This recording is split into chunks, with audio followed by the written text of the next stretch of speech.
Hello दोस्तों, स्वागत है आपका आज के इस नई कहानी में। दोस्तों, आज की कहानी बहुत ही ज़्यादा मज़ेदार है और बहुत ही ज़्यादा इंटरेस्टिंग है। दोस्तों, ये कहानी आखिर तक ज़रूर सुनना। और हाँ, अगर आप मेरे चैनल पर नए हो तो मेरे चैनल को ज़रूर सब्सक्राइब करना। कहानी की शुरुआत करते हैं। मैं सेंट्रल जेल का ऐसा मुजरिम था जिसे फांसी की सज़ा सुना दी गई थी। मुझे जंजीरों से जकड़ कर रखा गया था। जिस जेल में मुझे बंद किया गया था वहाँ कोई दूसरा कैदी भी मौजूद नहीं था और कोई कैदी मेरे साथ रहने को बिल्कुल तैयार भी नहीं था, क्योंकि मैं एक बेहद खतरनाक मुजरिम था। इस वक्त मेरे बाल कंधों तक बिखरे हुए थे, मेरी मूछें भी काफ़ी बड़ी थी और दाढ़ी भी खूब ज़्यादा बड़ी हुई थी। हर वक्त गुस्से के कारण मेरी आंखें लाल रहती थी। मेरा कद 6 फीट से भी ज़्यादा ऊंचा था और मेरी सेहत तो देखने लायक थी। मुझे इतनी ताकत थी कि मैं एक साथ 10 मर्दों को पटक कर रख सकता था। मुझसे जेल के कैदी तो दूर, जेलर तक थर थर काँप रहे थे। मुझे मालूम था कि 1 महीने के बाद मुझे फांसी के तख्त पर लटका दिया जाएगा, लेकिन मुझे ये नहीं पता था कि उससे पहले मेरे साथ कोई ऐसा हादसा भी हो सकता है। वो सर्दियों की रात थी, लेकिन मेरे भीतर तो जैसे आग सी भड़की हुई थी। खून मेरे आंखों में जमा था और सर्दियाँ भी ऐसी थी जैसी खून जमा देने वाली। ऐसी सर्दी में भी मैं उस मौसम में बेपरवाह अपनी कैदी वाली शर्ट उतारकर अपने जेल खाने में चक्कर पे चक्कर काट रहा था। कुछ देर पहले इंस्पेक्टर ने जो बात मुझसे कही थी, मेरा दिमाग उसे स्वीकार करने को बिल्कुल भी तैयार नहीं था। मुझे लग रहा था कि जो कुछ भी मैंने सुना है या तो गलत सुना है या फिर उस औरत का दिमाग खराब हो चुका है। शायद उसे अपनी ज़िंदगी प्यारी ना हो। मैंने कभी उस औरत को देखा तक नहीं था, ना मैं उसे जानता था कि वो कौन है और क्यों मेरे साथ ऐसा काम करना चाहती है। मैं बस इतना जानता था कि इस बारे में मैं कुछ ना कुछ ज़रूर सोच ही लूँगा। उतना ही उलझता जा रहा था। कई घंटों से मैं अपनी छोटी सी जेल में इधर उधर चक्कर काटता जा रहा था। इस जमा देने वाली ठंडी में भी बिना शर्ट के मैं पसीने से भीग चुका था। मेरा दिमाग जैसे काम करना ही बंद कर चुका था। जबकि मुझे मेरे गिरोह में मास्टरमाइंड कहा जाता था। मैं ऐसे ऐसे तरीक़ों से लोगों का कत्ल करता था कि ना तो मरने वाले को खबर होती थी और ना ही मुझे कोई पकड़ सकता था। मैं अपने पीछे कोई भी सुराग नहीं छोड़ता था। ये तो मैंने खुद ही अपने आप को पुलिस के हवाले कर दिया था, वरना अब तक मैं शहर में बेखौफ घूम रहा था और पुलिस मेरा कुछ भी बिगाड़ नहीं सकती थी। मेरा दिमाग कंप्यूटर से भी ज़्यादा तेज चलता था, लेकिन जो बात इस इंस्पेक्टर ने कही थी उसने मेरी अकल को चकरा दिया था। मैं इन्हीं सोच में डूबा हुआ था कि तभी जेलर ने डंडे से मेरी जेल की सलाखों पर ठक ठक की आवाज़ कर दी। मैं एकदम से चौंक पड़ा। उसने कहा, इंस्पेक्टर साहब पूछ रहे हैं कि तुमने क्या सोचा है। मैं पहले से ही परेशान था। उस पर जेलर की बात ने मेरा दिमाग और भी ज़्यादा गर्म कर दिया। मैंने गुस्से में कहा, मैं एक बार उस औरत से मिलना चाहता हूँ, जानना चाहता हूँ कि आखिर वो मुझसे ऐसे ही क्यों काम करना चाहती है, और ये वाला काम कोई भी सोच समझ कर ही करता है। जेलर ने मुझे देखा, फिर अपनी जेब से सिगरेट निकालकर मेरे और बढ़ा दी। सिगरेट का मैं बड़ा ही शौकीन था, इसलिए मैंने हाथ बढ़ाकर सिगरेट ले ली और मुंह में दबा ली। जेलर ने लाइटर से सिगरेट जलाई और एक सिगरेट और जलाकर मेरे मुंह के पास ही रख दी।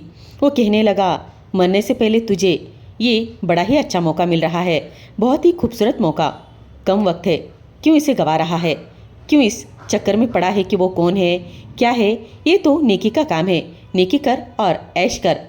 जब तू उस लड़की को देखेगा ना तो तेरे होश उड़ जाएंगे। उसकी बात सुनकर मुझे बहुत गुस्सा आया। मैंने वो जलता हुआ सिगरेट खींचकर उसके चेहरे पर फेंक दिया। वो घबरा कर पीछे हट गया और सिगरेट ज़मीन पर गिर पड़ी। जेलर गुस्से में मुझे देखने लगा। मैंने कहा, देखो, मैं मानता हूँ कि मैं कातिल हूँ, मुझे फांसी की सज़ा हो चुकी है, मुझे मालूम है कि मैं मरने वाला हूँ, सिर्फ 1 महीना मेरे पास बचा हुआ है, लेकिन मुझे मौत से डर नहीं लगता। डर नाम शब्द तो मैं अपनी ज़िंदगी में कभी अपने आप पर हावी होने ही नहीं दिया। लेकिन यह भी सच है कि मैंने आज तक कभी किसी औरत को बुरी नज़र से देखा तक नहीं। मगर मेरे सामने तुमने किस औरत के बारे में ऐसी वाहियात बात की? मरने से पहले कत्ल तुम्हारा भी कर दूंगा। मेरे इरादों की गंभीरता देखकर जेलर बहुत ज़्यादा डर के मारे वहाँ से भाग गया। मैंने जेल का एक कोना संभाल लिया। मुझे नींद भी नहीं आ रही थी, लेकिन सुबह इस इंस्पेक्टर को जवाब भी तो देना था। मैंने तय कर लिया था कि मैं उसे माफ़ नहीं करूँगा, मगर मैं उस औरत की अकल पर बहुत ही ज़्यादा हैरान था। इसलिए एक बार मैं उससे बस मिलना चाहता था, जानना चाहता था कि आखिर वो मेरे साथ ही ऐसा क्यों करना चाहती है। उसे मेरी ताकत और मेरे अपराधों की जानकारी अच्छी तरह थी। फिर भी अगले दिन जब इंस्पेक्टर ने मुझे अपने पास बुलाया तो 2 पुलिस हवलदारों के साथ मुझे उसके ऑफिस में ले जाया गया। वो सामने कुर्सी पर बैठा था, कुछ परेशान सा लग रहा था। मुझे देखकर पूछने लगा, क्या सोचा है तुमने? मैंने कहा, मुझे पहले उस लड़की से मिलना है, उससे कुछ सवाल करने हैं, तभी मैं कोई फैसला सुनाऊंगा। ये सुनकर इंस्पेक्टर ने मुझे घूरते हुए कहा, फैसला तो हो चुका है, जो मैंने कहा है वही तुम्हें हर हाल में करना होगा। पूरी जिंदगी गुनाह किए हैं, मरने से पहले एक अच्छा काम तो कर लो। मैंने जवाब दिया, मैंने आज तक किसी के फैसले के आगे सर नहीं झुकाया और आप ये बात अच्छे से जानते हो। आज अगर मैं जेल में हूँ तो यह भी मेरा अपना खुद का फैसला था, इसलिए फैसला भी मैं अपने तरीके से ही करूँगा जब उस लड़की से मिलूँगा। जानना चाहता हूँ वो लड़की जिसने ना तो मुझे देखा है ना जाना है, जिसे पता है कि मैं कितने बड़े कत्ल कर चुका हूँ, वो मेरे साथ ही क्यों एक रात गुजारना चाहती है। मुझे शक है कि कहीं ये कोई पुलिस की चाल तो नहीं, ताकि मुझसे कोई ऐसा राज उगलवा सके। मगर मैंने तो अपने हर जुर्म को खुद ही कबूल किया है, जिसकी सज़ा मुझे मिल भी रही है। सामने बैठे इंस्पेक्टर ने कहा, ठीक है, मैं तुम्हें उस लड़की से ज़रूर मिलवा कर रहूँगा, लेकिन याद रखना अब इनकार की कोई भी गुंजाइश नहीं रहनी चाहिए। तुम्हें वही करना होगा जो मैंने तुम्हें कहा गया है। ये कहकर उसने हवलदार से कहा कि मुझे वापस जेल में बंद कर दो। जब तक मैं उस लड़की से मिल नहीं लेता मेरी बेचैनी वैसे ही बनी रहती। कुछ घंटे बाद 2 लेडी कांस्टेबल के साथ एक लड़की मेरे जेल में दाखिल हुई। उसे देखकर मेरी आंखें जैसी खुली की खुली रह गई। वो बेहद खूबसूरत और कम उम्र की लड़की लग रही थी, कोई 23 या 24 साल की ही लड़की होगी। उसे देखकर मेरे अंदर और भी कई सवाल उठ खड़े हो गए। ये नाजुक सी लड़की कैसे मेरे जैसे खूंखार मुजरिम का सामना कर सकती है? मुझे उसकी अक्ल पर हैरानी होने लगी थी। वो मेरी ताकत और अपनी नाजुकता को अच्छी तरीके से जानती थी, फिर वो मेरे साथ हलाला करना चाहती थी। 1 महीना मेरी संगत में गुजारना चाहती थी। मैंने आज तक सिर्फ इसलिए शादी नहीं की थी क्योंकि मैं जानता था कि कोई भी औरत मेरी जुनून को सहन नहीं कर पाएगी। मैंने उस लड़की को ध्यान से देखा। वो शायद बहुत रोकर आई हुई थी क्योंकि उसकी आंखें सूजी हुई थी। वो मेरी जेल के अंदर दाखिल हुई। दोनों महिलाएं पुलिसकर्मी भी अंदर आने लगी, लेकिन मैंने उन्हें रोक दिया। मैंने कहा, मुझे इस लड़की से अकेले में ही बात करनी है। तुम लोग यहाँ से जा सकती हो और तुम लोग चाहो तो बाहर से जेल को ताला लगाकर चली जाओ। मेरे इतना कहते ही वो दोनों वहाँ से चली गई। वो लड़की अंदर पड़ी एक कुर्सी पर बैठ गई, लेकिन उसकी नज़रें अब भी मुझे देख ही नहीं पा रही थी। वो झुकी हुई नज़रों से अपने आप में ही गुम थी। अब तक उसने मुझे एक बार भी नज़र उठाकर नहीं देखा। मैंने गुस्से से उसे पुकारा, सुनो, तुम मुझसे हलाला क्यों करना चाहती हो? और तुम्हारा शोहर इन सब के लिए कैसे राजी हो गया? मेरे सवाल पर वो भी गुमसुम बैठी, बस देखती रही। मैं उसके पास गया और कहा, मैंने कुछ तुमसे पूछा है, तुम मेरी बात का जवाब क्यों नहीं दे रही हो? मुझसे हलाला क्यों करना चाहती हो?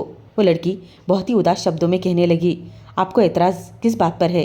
हालांकि उसने अपनी नज़रें अब भी उठाई नहीं थी। शायद उसकी आंखों में आंसू थे जिन्हें वो मुझे दिखाना ही नहीं चाहती थी। मैंने कहा, तुम शायद मुझे नहीं जानती हो, मैं सब जानती हूँ। मुझे मेरे शोहर ने सब बताया है, क्योंकि मेरा शोहर और कोई नहीं, वही इंस्पेक्टर है जो आपसे इस काम को करने को कह रहा है। ये सुनकर मैं एकदम से चौंक गया। अब मुझे समझ आया कि वो इंस्पेक्टर मुझे अपना फैसला क्यों सुना रहा था। मैंने कहा, मैं तुम्हारे साथ हलाला नहीं कर सकता। मेरी बात सुनकर उसने अचानक मेरी तरफ देखा। उसकी आंखों में आंसू थे। वो आंसू लुढ़क कर उसके गालों पर आकर गिर चुके थे। वो कहने लगी, क्यों? उसके सवाल पर मैंने कहा, क्योंकि तुम भरी जवानी में मरना चाहती हो क्या मेरे हाथों से? मेरे जुनून को तुम सहन नहीं कर पाओगी। मेरी बात सुनकर उसका चेहरा एकदम से फीका पड़ गया था। फिर भी वो यही कहने लगी, मैं तुमसे शादी करना चाहती हूँ। मैंने कहा, सोच लो, मैंने आज तक किसी पर दया नहीं दिखाई है। मैंने बहुत कत्ले किए हैं। मुझसे रहम की उम्मीद मत रखना, इसलिए सोच समझकर फैसला करना। हालांकि मेरा इरादा उस लड़की को इनकार करने का था, लेकिन उसे देखकर न जाने क्यों मैं इनकार नहीं कर सका। वो अपनी हुस्न में एक मिसाल थी। मेरा दिल उसे देखकर बेईमान हो गया था। फिर जब वो खुद ही राजी थी तो मैं कैसे पीछे हट सकता था। मैंने कहा, ठीक है, जब तुम्हें इस बात पर कोई एतराज़ नहीं है तो मुझे क्या फ़र्क पड़ता है। अगले दिन मुझे जेल से बाहर निकाल दिया गया और पुलिस जीप में बिठाकर एक घर ले जाया गया, जहाँ मेरे बाल कटवा दिए गए, शेव वगैरह मुझे अच्छे से नहला धुला कर मेरा हुलिया ठीक ठाक करा दिया गया। शाम में उस लड़की से मेरा निकाह होने वाला था, पहली बार मैं एक अजीब सी उलझन का शिकार हुआ था। मेरे दिमाग में ये सवाल घूम रहा था, आखिर मैं ये सब कुछ क्यों कर रहा हूँ, और आखिर मैं ही क्यों। वो एक छोटा सा मकान था जहाँ पुलिस का भारी बल तैनात था ताकि मैं कहीं भाग ना सकूं। मेरे अंदर और उस लड़की के अंदर कुछ अलग ही जज्बात थे। मैं और उस लड़की के अलावा यहाँ पर कोई भी नहीं था। कमरे में वो लड़की दुल्हन बनी बैठी थी। मैं सोच भी नहीं सकता था कि फांसी से 1 महीने पहले मेरी शादी हो सकती है। मैं कमरे में दाखिल हुआ, दरवाज़ा बंद किया और उसके पास जाकर बैठ गया। वो बहुत ही सादगी से तैयार हुई थी, लेकिन इस सादगी में भी वो आफत ढा रही थी। वो डरी सहमी लग रही थी। पहली बार मुझे लगा कि मेरे सीने में भी दिल है जो धड़कना जानता है। ये पहला मौका था जब मैं किसी लड़की के पास उसके शौहर की हैसियत से बैठा हुआ था। मैंने अब तक 3 औरतों का कत्ल किया था, चोरी डकैती की थी, कई नौजवानों को मैंने मार डाला था, लेकिन कभी किसी से प्यार नहीं किया था। इसलिए समझ नहीं आ रहा था कि क्या करूं और क्या ना करूं। किसी को मारना पीटना तो मेरे बाएं हाथ का खेल था, लेकिन प्यार जताना, उसका इजहार करना, ये सब मेरी बस की बात नहीं थी। मैंने उसका हाथ थामा और पूछा, तुमने हलाला के लिए मुझे क्यों चुना? वो लड़की बोली, मैं अभी वजह नहीं बता सकती, लेकिन एक दिन बता दूंगी। मैंने कहा, हलाला क्यों करना चाहती हो? जिस आदमी ने एक बार तुम्हें छोड़े, तुम उसी के पास क्यों जाना चाहती हो?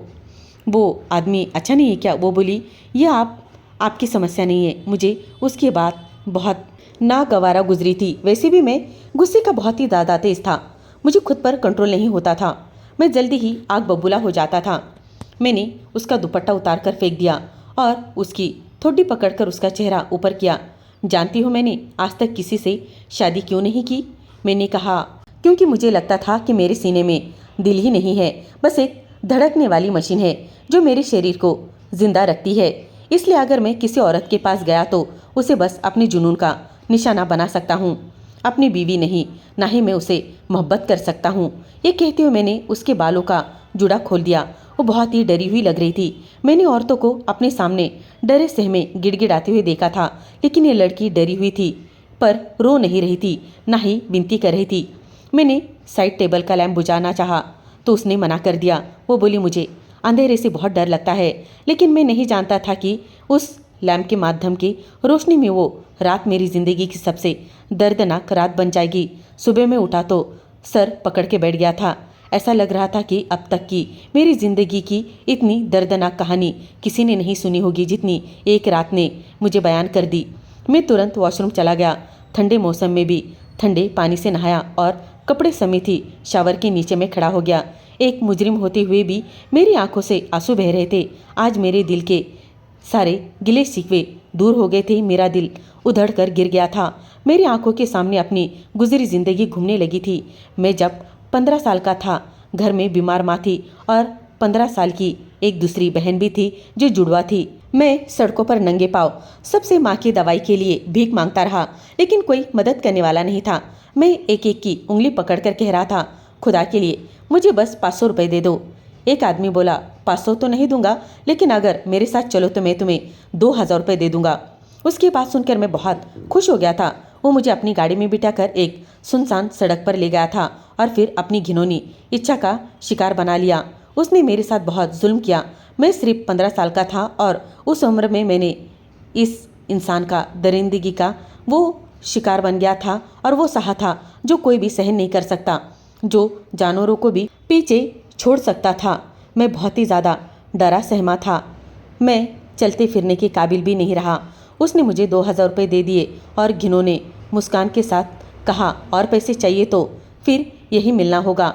अगर तुम मुझे खुश करोगे तो मैं तुम्हें खुश रखूंगा। ये कहकर वो वहाँ से चला गया। जो जुल्म मैंने 15 साल की उम्र में सहा था, उसने मेरी रूह तक घायल कर दी थी। मैं रोते हुए माँ की दवाई लेकर घर पहुँचा तो देखा मेरी बहन जोर जोर से रो रही थी क्योंकि मेरी माँ मर चुकी थी। मेरे हाथ से दवा नीचे गिर गई और वो शीशी टूट गई। मैं भागते हुए माँ की चारपाई के पास आया और फूट फूट कर रोने लगा। मैं बार बार कह रहा था, अम्मा तुम मुझे छोड़कर ऐसे नहीं जा सकती। देखो मैं तुम्हारी दवा लेकर आया हूँ। अम्मा उठो ना अम्मा, प्लीज़ अम्मा उठो। लेकिन मेरी अम्मा तो अब इस दुनिया से जा चुकी थी और मैं और मेरी बहन बेसहारा और अनाथ हो चुके थे। हमारे पास अपना पेट भरने के लिए पैसे भी नहीं थे, इसलिए मजबूरन हमें सड़कों पर भीख मांगना पड़ी। एक दिन एक नौजवान लड़का मेरी बहन के साथ गंदी हरकत करने लगा। मुझे बहुत गुस्सा आया। मैंने उसे चेतावनी दी, मेरी बहन को हाथ मत लगाना वरना मैं तुम्हें छोड़ूंगा नहीं। वो हंसने लगा और बोला, तू मेरा क्या बिगाड़ सकता है? मैं तेरे सामने ही आज तेरी बहन को बर्बाद कर दूंगा। देख ले, जिस गली में हम भीख मांग रहे थे वो बिल्कुल सुनसान गली थी। हम घर घर दरवाज़ा खटखटा रहे थे जब उस लड़के से एक घर का दरवाज़ा खुला और वो देखकर मेरी बहन का हाथ पकड़कर वो लड़का वहाँ पे उसे घसीट कर लेकर चला गया। अंदर खींचने लगा। मैं चिल्लाता रहा, मना करता रहा, लेकिन वो हमें घर के भीतर खींचने लगा। उसने मेरे दोनों हाथ पीछे बांध दिए और मुझे कोने में बिठा दिया। उसके बाद मेरी आंखों के सामने ही वो मेरी बहन की इज्जत को तार तार करने लगा था। मैं चीखता रहा, चिल्लाता रहा, लेकिन कोई भी मेरी मदद को आ नहीं रहा था। मेरी बहन को बचा लो, मैं चीखता रहा। मेरी बहन सिसकियाँ भरती रही, भीख मांगती रही, लेकिन उस दरिंदे ने उसकी एक नहीं सुनी। वो उस दरिंदे को सह नहीं पाई और वहीं पर उसने दम तोड़ दिया। मैं गुस्से में, नफरत में अपने हाथ पांव को छुड़ाने की पूरी कोशिश करता रहा। आखिरकार मैंने अपने हाथ खोली दिए। उसने जैसे ही मेरी बहन की निर्जीव शरीर को देखा वो घबरा गया और उसका ध्यान मेरी ओर नहीं आया। मैंने कमरे में रखा एक गुलदस्ता उठाया और उसके सर पर दे मारा। मैं तब तक मारता रहा जब तक वो लहूलुहान होकर मर नहीं जाता। ये मेरा पहला कत्ल था जो मैंने सिर्फ 15 साल की उम्र में किया था। उसके बाद मैंने कभी नहीं रोया, बस एक बार रोया था जब अपनी बहन को दफनाया था। मैंने भीख मांगना छोड़ दिया और छीनना शुरू कर दिया। बटुए चोरी करने लगा, जेबें काटने लगा। जैसे जैसे समय बीतता गया मेरे हाथों में सफाई आने लगी थी। मैं बिना किसी को एहसास हुए जेब साफ करने लगा। धीरे धीरे मेरा उठना बैठना चारों ओर और सब तरफ चोरों और बदमाशों में होने लगा था। दूसरा कत्ल मैंने 18 साल की उम्र में किया था। एक मोटरसाइकिल वाले से मोबाइल छीनते वक्त वो मुझसे मोबाइल नहीं दे रहा था तो मेरे हाथ से वो गिर गया और उसकी वहीं पर मौत हो गई। वो डरा नहीं था, लेकिन मुझे गुस्सा आया और मैंने उसे मार डाला। उस कत्ल के बाद मुझे डर लगा क्योंकि उस आदमी की कोई भी गलती नहीं थी। लेकिन मेरे गिरोह के बॉस को जब ये पता चला कि मैं गुस्से में कुछ भी कर सकता हूँ तो वो मुझे एक आदमी के पास ले गया जो मुझे कत्ल के लिए लाखों रुपए देने को तैयार था। मैंने काम शुरू किया। मेरा दिमाग इतना तेज था कि कत्ल के बाद कोई भी सबूत मैं हरगिज नहीं छोड़ता था। लेकिन एक कत्ल ऐसा हुआ जिसने मेरी आत्मा को झंझोड़ कर रख दिया। एक आदमी था जो अपना घर बेचने को तैयार नहीं था। मेरे मालिक को उस जमीन पर अपना हक जमवाना था। उसने बहुत बड़ी कीमत देने की पेशकश की, लेकिन वो आदमी नहीं माना। मालिक ने गुस्से में मुझे उसे मार डालने का हुक्म दिया और उसके बदले मुझे लाखों रुपए देने को कहा। मैं जब उस आदमी के घर गया, बंदूक तानी, तभी उसकी पत्नी और 10 साल का बेटा सामने आ गए। उसकी पत्नी हाथ जोड़कर कहने लगी, यह घर ही हमारा एकमात्र सहारा है, हम रोज कमा करके खाते हैं। उसका मासूम बेटा भी मेरे आगे हाथ जोड़कर कहने लगा, अंकल प्लीज़ मेरे पापा को छोड़ दो। उनकी मासूम पुकार सुनकर मेरे हाथ कांपने लगे थे। मैं उसे मार नहीं सका और वापस लौट आया। जब मालिक को पता चला तो वो गालियाँ देने लगा, मेरे टुकड़ों पर पल रहे हो और मेरे ही हुक्म को मान नहीं रहे हो, दफ़ा हो जाओ यहाँ से। ये सुनते मैं अपना आपा खो बैठा था। मैंने अपनी पिस्तौल निकाली और मालिक को ही गोली मार दी। उसके बाद मैंने खुद को ही अपने आप पुलिस के हवाले कर दिया। अपने सारे जुर्म कबूल कर लिए। मुझे फांसी की सज़ा सुना दी गई। फिर एक दिन एक पुलिस अफसर मेरे पास आया। कहने लगा, एक आदमी ने गलती से अपनी पत्नी को 3 तलाक दे दिए हैं, तुम उससे हलाला कर लो। मैंने कहा, मुझे सब कुछ नहीं करना है।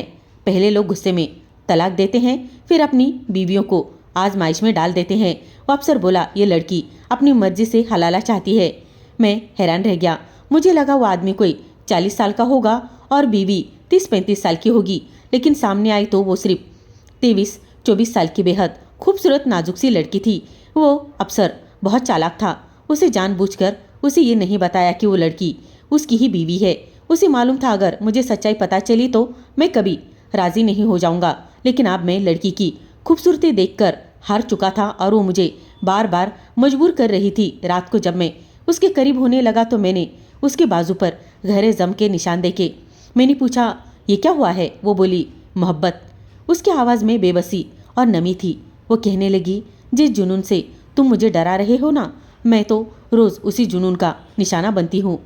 वो इंस्पेक्टर इंसानी रूप में एक बहुत ही बड़ा भेड़िया और दरिंदा है। उसे मेरी सिसकियाँ और चीखें पसंद है। वो जलती हुई सिगरेट से मेरा बदन हमेशा दागदार करता है और कहता है, यही मेरी मोहब्बत है जो तुझे सहनी ही पड़ेगी। उस लड़की की तकलीफ देखकर मुझे अपने साथ हुई पीड़ा याद आ गई जो 15 साल की उम्र में मैंने झेली थी। मैं उसकी तकलीफ को भली भांति समझ सकता था। उस रात मैंने उसे कुछ भी नहीं कहा। मैंने देखा कि उसकी गर्दन पर भी दांतों के गहरे निशान थे जिनसे अब भी हल्का हल्का सा खून बाहर आ रहा था। वो कहने लगी उसकी बात मानने से इनकार करने पर ही उस इंसान ने उसे तलाक दे दिया। फिर कहने लगा हलाला करो। मैंने इनकार किया तो उसने मेरी गर्दन का ये हाल कर दिया। कहने लगा, तेरी इतनी हिम्मत कि तू मुझे इनकार कर दे। अब देख, तुझे मैं एक ऐसे मुजरिम के हवाले करूंगा जिससे पूरा पुलिस डिपार्टमेंट डरता है, थरथर कांपता है। उसकी कद काठी बहुत भारी भरकम है और वो बिल्कुल पागल जंगलियों जैसा इंसान है। और तो और वो इंसान की शक्ल में एक चलता फिरता हैवान है। उसे किसी पर भी रहम नहीं आता। अब तुझसे उसी से हलाला करवाऊंगा, तब तुझे असली जुनून का मतलब समझ आएगा। और अगर अब तूने इनकार किया तो मेरे साथ साथ तेरे बूढ़े माँ बाप की भी हालत खराब कर दूंगा। मैं उसकी ये बात सुनकर बहुत डर गई थी। मैं अपने ऊपर कोई भी जुल्म बर्दाश्त कर सकती थी लेकिन अपने अम्मी अब्बा पर नहीं। ये कहकर वो खामोश हो गई। मैंने कहा, तुम ये सारे जुल्म क्यों बर्दाश्त कर रही हो? तुम अपने अम्मी अब्बा के पास क्यों नहीं लौट जाती और उन्हें सारी हकीकत बता क्यों नहीं देती? वो लड़की कहने लगी, मैं ऐसा नहीं कर सकती। मेरे अब्बा बहुत गरीब है। हम 3 भाई बहन हैं और हमारा कोई भी सहारा नहीं है। मेरे अब्बा ने बड़ी मुश्किल से हम तीनों की शादी अपनी हैसियत से बड़े घरों में की है। अब तो उन पर बुढ़ापे की मार भी आ चुकी है और अब मैं ज़्यादा उन्हें परेशान नहीं कर सकती। वो बहुत ही बीमार रहते हैं और उनकी देखभाल के लिए उनके पास कोई है भी नहीं। मेरी अम्मी का इंतकाल कई साल पहले हो गया और अगर मैं भी तलाक लेकर उनके पास लौट जाऊंगी तो वो उसी दिन अपनी जान दे देंगे। मैं जीते जी अपने अब्बा को मार नहीं सकती।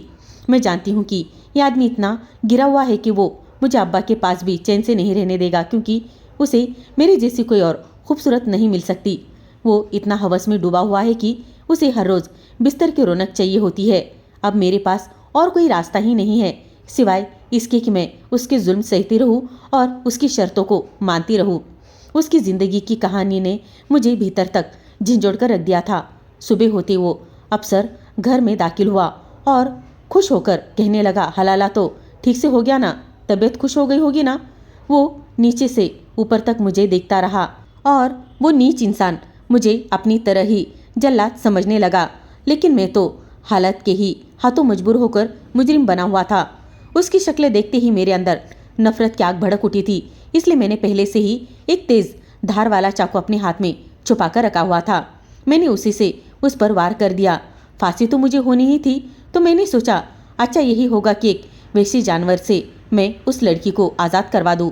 शायद मेरा यही काम खुदा को मेरी माफ़ी का कारण बन जाए और पसंद आ जाए। हमारे समाज में कई खतरनाक मुजरिमों के पीछे भी एक दुख भरी दास्तान होती है और समाज के घिनौने रूप के पीछे ऐसे राज होते हैं। काश सरकार कभी अपनी राजनीति से फुर्सत पाकर इन पर भी थोड़ा सा गौर करने की कोशिश करे तो, ताकि मुझ जैसे लोग मुजरिम ना बन पाए। मैंने सोच लिया था कि अब मुझे आगे क्या करना है। पता नहीं क्यों अब मुझे ज़िंदगी प्यारी लगने लगी थी। मैं जीना चाहता था उस लड़की के लिए, उसकी ज़िंदगी में खुशियों के रंग भरना चाहता था। मुझे वो लड़की एक ही रात में अपनी से लगने लगी थी। मैंने उसके जल्लाद पति को उसके किए की सज़ा दे दी थी। अब मैं उसे अपना बनाना चाहता था और उसे ज़िंदगी की सारी खुशियाँ लाकर देना चाहता था। मैं मन ही मन सोचने लगा कि सिर्फ वो मेरी है। तभी पुलिस वाले आ गए और उन्होंने मुझे गिरफ्तार कर लिया। मुझे घसीटते हुए जेल में ले जाकर बंद कर दिया। उन्होंने एक बार फिर से मेरी बहुत पिटाई शुरू की लेकिन वो लोग भी मजबूर थे क्योंकि अब एक इंस्पेक्टर के कत्ले की मुझे सज़ा देने में तो कोई मज़ा ही नहीं था, क्योंकि कुछ दिनों बाद तो मुझे ऐसे भी और वैसे भी फांसी तो होनी थी। पर अब मैं भी खुदा से बार बार दुआ मांग रहा था कि काश वो कोई करिश्मा कर दे जिससे मैं उस लड़की के साथ अपनी ज़िंदगी बिता सकूं। अगले दिन वही लड़की जेल में मुझसे मिलने आई। उस वक्त वो बहुत ज़्यादा दुखी लग रही थी। वो कहने लगी, मेरी ज़िंदगी में आने वाले तुम पहले मर्द हो जिसने मुझे इतनी तकलीफ से बचाया है। मुझ पर जुल्म ढाने वाले से मुझे आज़ादी दिलवाई है। तुमसे बेहतर मेरे लिए कोई हो ही नहीं सकता था। लेकिन मेरी तकदीर ऐसी है कि तुम्हें भी फांसी की सज़ा मिल रही है। तुम भी कुछ दिनों के बाद मुझे छोड़कर हमेशा हमेशा के लिए चले जाओगे। उसकी इस बात ने जैसे मुझे एक सपने से जगा दिया था। हकीकत यही थी, हमारा मिलन कभी नहीं लिखा था।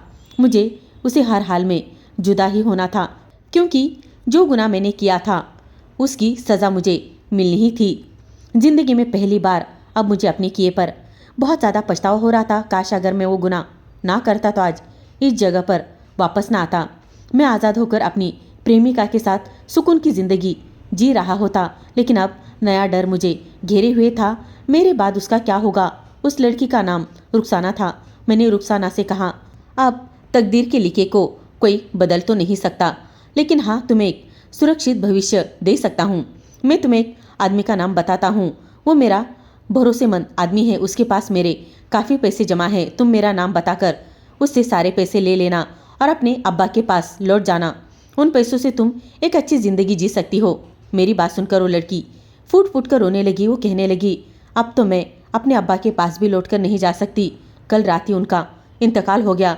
अब मैं पूरी तरह बेसहारा हो गई हूँ। उसकी बात ने तो जैसे मेरे ऊपर बिजली ही गिरा कर रख दी थी। मुझे कुछ भी समझ नहीं आ रहा था। उसने अचानक मेरा हाथ पकड़ लिया और कहने लगी, मुझे छोड़कर मत जाओ। मुझे तुमसे सच में बहुत ज़्यादा प्यार हो गया है। उसकी आंखों की बेबसी मेरे दिल को झंझोड़ कर रख रही थी। मिलने की घड़ी खत्म हो गई थी, इसलिए कांस्टेबल रुखसाना को बुलाने आ गया। वो मेरी आंखों से धीरे धीरे ओझल होती चली गई और मैं हर पल बेचैन रहने लगा। जैसे जैसे मेरी फांसी की तारीख करीब आती गई, मेरा हाल और भी ज़्यादा बिगड़ता जा रहा था। मैं हर वक्त उस मौके की तलाश में रहता कि कैसे जेल की दीवारें फांदकर भाग जाऊं, लेकिन मुझे वो मौका मिल ही नहीं रहा था। अब मेरी फांसी में बस 4 दिन बचे थे। एक रात जब मैं अपने ख्यालों में डूबा हुआ था और पूरी जेल में सन्नाटा पसरा हुआ था, तभी अचानक कुछ अजीब सी आवाज़ें सुनाई दी और फिर एक एक करके धमाके होने लगे। मेरी आंखों के सामने तेज रोशनी हवा में उड़ उड़कर ऊपर जाने लगी और चारों तरफ धुआं फैल गया। जेल में हर तरफ भगदड़ मच गई थी और धमाके की रुख ने एक नया ही रुख ले लिया था। मुझे कुछ समझ में नहीं आ रहा था कि अचानक ये सब कुछ क्या हो गया है। तभी एक बूढ़ा कांस्टेबल मेरी जेल की तरफ आया। उसने मुझे तुरंत ही वहां से बाहर निकालने में मदद की। मैं उसे पूछने लगा, ये सब कुछ क्या हो रहा है, लेकिन उसने मेरी किसी भी बात का कोई भी जवाब नहीं दिया। जेल की चारों तरफ धमाके हो रहे थे और आग फैलती जा रही थी। बहुत सारे लोग जलकर इधर उधर दौड़ रहे थे। ऐसा भयानक मंजर तो मैंने अपनी जिंदगी में पहले कभी नहीं देखा था। वो कांस्टेबल मेरा हाथ पकड़कर न जाने किस रास्ते पर मुझे दौड़ता चला जा रहा था। काफी दूर दौड़ने के बाद हम जेल से बाहर निकल कर आए थे। जंगल की तरफ आ गए। वहां जाकर हम रुक गए। मेरी तो सांसें ही फूल चुकी थी। वो कांस्टेबल भी बुरी तरीके से हाँफ रहा था। मैंने एक बार फिर से उसे सवालिया नजरों से देखा तो वो कहने लगा, मैं जानता हूँ कि रुखसाना तुम्हें प्यार करती है और तुम्हारे साथ अपनी जिंदगी बिताना चाहती है। मैं उसी बच्ची के बारे में सब कुछ जानता हूँ। वो इंस्पेक्टर उस बच्ची पर बहुत जुल्म ढाता था। मेरी ड्यूटी उस इंस्पेक्टर के साथ ही रहती थी, इसलिए उसकी हर हरकत के बारे में मैं अच्छी तरीके से जानता था। मुझे उस बच्ची पर हमेशा से बहुत तरस आता था और मैं अल्लाह से दुआ मांगता था कि वो उस पर रहम करे। जिस दिन तुमने उस इंस्पेक्टर का कत्ल किया, मैं बहुत खुश हुआ था। उस दिन मैंने तुम दोनों को बातें करते हुए सुन लिया था कि तुम दोनों एक दूसरे को बहुत ज़्यादा पसंद करते हो और साथ में ज़िंदगी जीना चाहते हो। मुझे भी यही लगा कि उस बच्ची के लिए तुमसे बेहतर और कोई हो ही नहीं सकता, और इसलिए आज जब अचानक से गैस लीक होने की वजह से जेल में सिलेंडर फटने लगे तो मेरे दिमाग में एक सबसे पहले यही आइडिया आया कि यही मौका है जब मैं तुम्हें यहाँ से भगा दूँ, ताकि तुम उस बच्ची की ज़िंदगी को खुशियों से भर दो। उस कांस्टेबल की बात सुनकर मैं बहुत ज़्यादा खुश हो गया था। वो कांस्टेबल कहने लगा, जाओ अब तुम ज़्यादा देर मत करो, तुम अब आज़ाद हो। रुखसाना के पास चले जाओ और उसे यहाँ से लेकर कहीं बहुत दूर निकल जाओ। मैं वहाँ से भागने लगा, लेकिन तभी अचानक मेरे दिमाग में ख्याल आया। मैंने पलटकर उस कांस्टेबल से कहा, लेकिन बाद में जब अफसरों को पता चलेगा कि मैं जेल तोड़कर भाग गया हूँ और अगर उन्हें ये खबर हो गई कि इस काम में तुमने मेरी मदद की है तो तुम्हारा क्या होगा? कांस्टेबल कहने लगा, उन सब चीज़ों की तुम बिल्कुल भी फिक्र मत करो। अब सब कुछ अल्लाह पर छोड़ दो, जो होगा वो देखा जाएगा। फिलहाल तुम यहाँ से चले जाओ। मैं तुरंत ही वहाँ से निकलकर रुखसाना के पास पहुँचा। वो भी मुझे देखकर एकदम से दंग रह गई थी। मैंने उसे एक सांस से सब कुछ बता दिया। उसने फटाफट से अपने सारे कपड़े बैग में भर दिए और हम दोनों वहाँ से निकलकर मैं सीधा अपने उस भरोसेमंद आदमी के पास पहुँचा जिसके पास मैं कुछ पैसे रखने चला गया था। हमने रातों रात ही उस शहर को छोड़ दिया था और दूसरे शहर में अपना एक नया ठिकाना बना लिया। मैंने अपना भेष पूरी तरीके से बदल कर रख दिया था। अब मैं दिखने में कोई मुजरिम नहीं बल्कि एक आम सा सीधा साधा आदमी लग रहा था, इसलिए अब मुझे कोई भी पहचान नहीं सकता था। रुखसाना के साथ अगले दिन ही मैंने निकाह कर लिया था, लेकिन मैं रुखसाना बहुत ज़्यादा डरे हुए थे कि कहीं पुलिस आकर फिर से मुझे पकड़ ना ले। मैं इसलिए हर तरफ जेल में लगी आग की खबरों को अच्छे से खोज रहा था। तभी मैंने टीवी पर न्यूज़ सुनी। उसमें बताया जा रहा था कि यह आग इतनी ज़्यादा भयानक थी कि इसमें लगभग सभी कैदी जलकर बिल्कुल खाक हो चुके हैं। किसी का भी नामो निशान नहीं बचा। काफ़ी सारे पुलिस वाले भी बुरी तरीके से घायल थे। जेल के सबसे बड़े अधिकारी ने बयान दिया है कि उन्हें इस दर्दनाक हादसे पर बेहद अफसोस है। उनके बयान में मेरा नाम भी शामिल था। उन्होंने मेरा नाम लेकर ये बयान दिया कि मुझे 4 दिन के बाद फांसी होने वाली थी, लेकिन खुदा ने मुझे मेरे किए की सज़ा पहले ही दे दी और मैं भी उस जेल की आग में जलकर पूरी तरीके से खाक में मिल गया था। ये सुनकर मेरी तो खुशी का ठिकाना ही नहीं था, क्योंकि अब सबको यही लग रहा था कि मैं मर चुका हूँ। सरकार के पास वैसे भी हम मुजरिमों के लिए इतना समय तो कभी नहीं होता कि वो एक एक कैदी की कुछ भी DNA टेस्ट करके चेक करे। इस खबर को सुनने के बाद मैं और रुखसाना बहुत ही ज़्यादा खुश हो गए थे। खुदा ने मुझे अपनी ज़िंदगी को सुधारने का और एक मौका दे दिया था। मैं भी फैसला कर लिया था कि अब मैं वो आम जिंदगी जीऊँगा जो हर इंसान जीना चाहता है। मैंने एक बार फिर से अपना ठिकाना बदला और दूसरे शहर में पहुंचकर काम ढूंढना शुरू कर दिया। जल्दी मुझे कार की गैरेज में मैकेनिक का काम भी मिल गया। लगातार 1 साल तक मैं वहां पर काम की सारी चीज़ें सीखता रहा और बहुत अच्छी तरीके से काम सीख गया। मेरे दिमाग में कोई भी कमी नहीं थी। मुझ में बहुत ही ज़्यादा दिमाग था। मैं कभी हार नहीं सकता था, इसलिए मैंने अपने अंदर हुनर पाल लिया और बहुत अच्छे से सारा काम सीख लिया। मेरे पास जो पैसे पहले से ही थे उसकी मदद से मैंने अपना खुद का गैरेज खोल लिया जो बहुत अच्छा चल रहा था। उसी के दम पर मैंने अपना खुद का घर भी खरीद लिया और आज मैं अपने 2 साल के बेटे और रुखसाना के साथ एक सुकून भरी जिंदगी जी रहा हूँ। आज मैं पूरी तरीके से खुश हूँ और मुझे बहुत ही ज़्यादा खुशी है। मुझे अब जब भी दूसरों की मदद करने का मौका मिलता है तो मैं कभी भी पीछे नहीं हटता हूँ। मैं दिन रात खूब मेहनत करके ढेर सारा पैसा कमाना चाहता हूँ ताकि अपने बेटे को डॉक्टर बना सकूँ, जिससे वो बड़े होकर लोगों की सेवा कर दे। दोस्तों, उम्मीद करती हूँ कि आपको हमारी ये कहानी पसंद आई होगी। कहानी पसंद आई हो तो वीडियो को लाइक करें, चैनल पर नए हो तो चैनल को सब्सक्राइब करें और हाँ, नोटिफिकेशन बेल को जरूर दबाएं ताकि आने वाली अपडेट सबसे पहले आपको मिले। कहानी सुनने के लिए आपका बहुत बहुत धन्यवाद दोस्तों।